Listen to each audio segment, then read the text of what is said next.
berdampak terhadap elektoral, besar kecil akan berdampak. Nah, makanya konsepnya hari ini adalah bagaimana kan menggembosi ya serangan atau kasus korupsi yang menerpa Menteri Pertahanan itu besar kecil akan berpengaruh dan berdampak kepada Partai Nasdem maupun pasangan Amin.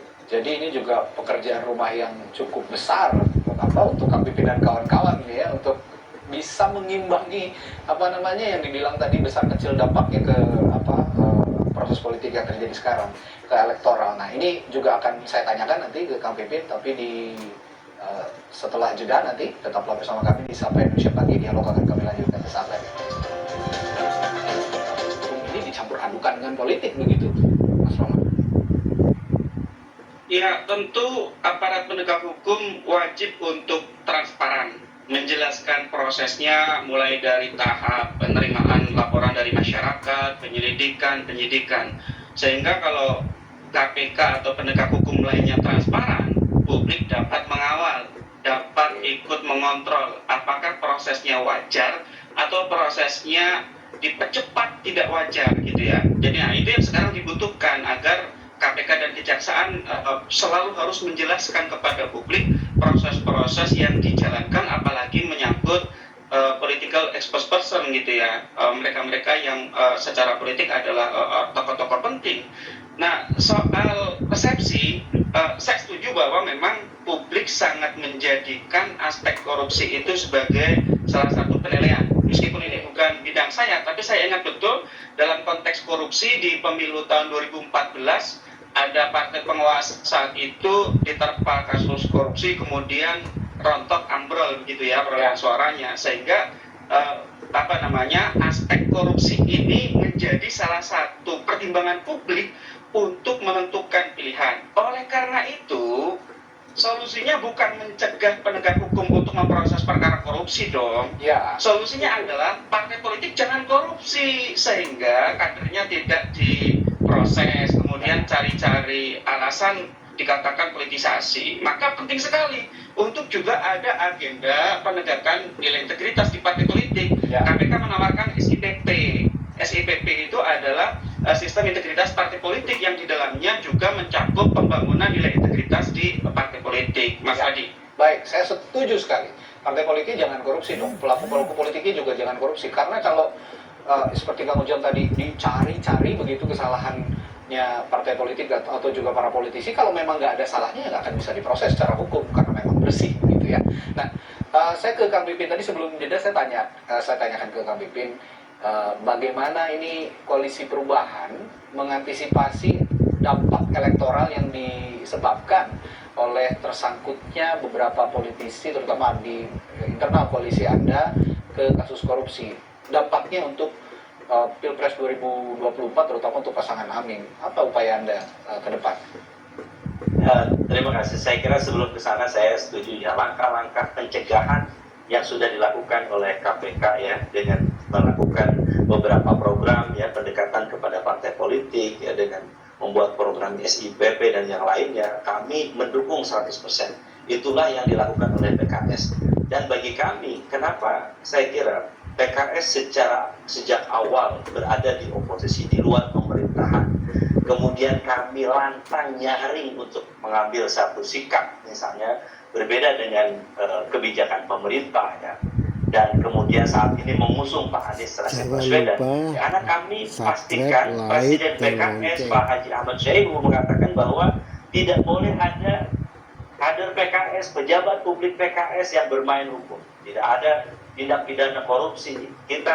Kami menyebutnya zero case, tidak ada kasus hukum, tidak ada kasus moral. Yang kita harapkan supaya amanah publik, amanah kader struktur PKS ini kalau mau menjaga memang semuanya harus tertib. Jadi itu yang kami lakukan. Tapi ketika ini terjadi kepada mitra kami, kemudian kami melihat ada upaya untuk melakukan framing atau kebijakan tebang pilih yang dilakukan oleh penegak hukum, tentu yang kami inginkan, saya setuju 100% apa yang disampaikan oleh Bang Rohman, bahwa tidak boleh ada yang menghentikan, silakan diproses hukum semuanya. Jadi itu yang harus dilakukan. Jadi kalau misalnya yang disasar hanya kawan kami dari Nasdem, pertanyaannya, apakah tidak ada kasus hukum dari kawan kami yang dari PDIP, Golkar, dan yang lainnya?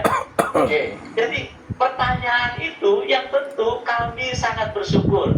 Di sini ada Kang Ujang, Mas Roman, yang tentu saya kira publik juga semakin cerdas. Mudah-mudahan dengan upaya ini, ya publik nanti bisa melihat ya apa yang dilakukan oleh penegak hukum. Memang itu seakan-akan kita tampak adalah bahwa ini sesuai dengan proses hukum yang berlaku, tetapi framing publik ini bahwa ada seakan-akan agenda setting yang dilakukan oleh penguasa untuk menyudutkan pihak tertentu, seakan-akan memang kami tidak pro penegakan hukum. Maka inilah bagi kami saat ini yang kami kampanyekan, Pak Anies, Allah takdirkan menang sebagai Presiden Indonesia, maka kita ingin menegakkan hukum seadil-adilnya bagi semua, tidak tebang pilih. Oke, saya tertarik dengan pernyataannya Bung Zainur Rahman juga nih, Kang Ujang tadi, kalau mau memang tidak dipersepsikan hukum itu diacamur adukan dengan politik, ya partai politiknya jangan korupsi lah. Jadi mau diubek-ubek kayak gimana juga partai politiknya kalau memang nggak korupsi ya nggak akan disasar gitu, seperti kata Kang Ujang, dicari-cari begitu. Nah di momen-momen mendekati pesta demokrasi, transparansi partai politik untuk sebagai akuntabilitas partai politik untuk pertanggungjawaban kepada publik, sejauh ini Anda melihatnya seperti apa? Ya, pertama begini, partai politik kan di hulu. Ya. Hilirnya itu kan kepemimpinan, artinya produk kader yang dihasilkan. Jadi di sini ada partai, kaderisasi, kelembagaan partai ini, apakah memang bisa diukur atau tidak, misalkan kelembagaan ya, misalkan tentang demokrasi internalnya, tentang fungsi partai politiknya, rekrutmen, kaderisasi. Ini kan banyak persoalan di sini. Maka yang dihasilkan adalah ya misalkan kader kambitan, ya tidak berkualitas, sehingga dalam konteks penyelenggaraan negara ini kan nggak bagus, nggak baik. Karena tadi ada kader comot, karbit, tahu-tahu jadi kasih kartu anggota, jadi wali kota, bahkan ingin jadi cawapres dan lain sebagainya, problem.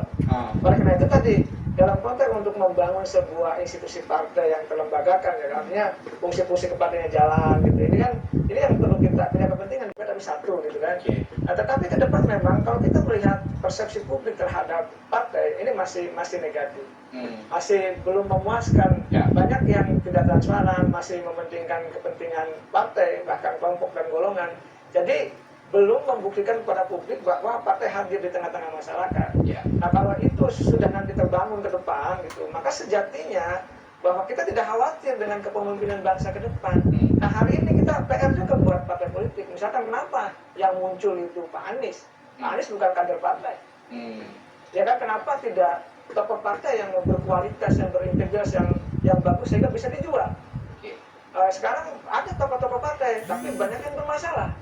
Nah, itu kan indikator bahwa selama ini partai politik masih banyak yang bermasalah. Oleh karena itu tugas kita bersama mendorong partai politik, Kang Pipin ya, Kang Rohman, untuk tadi membangun institusi partai, membangun jati dirinya agar menghasilkan produk kepemimpinan bangsa yang bagus, yang berkualitas.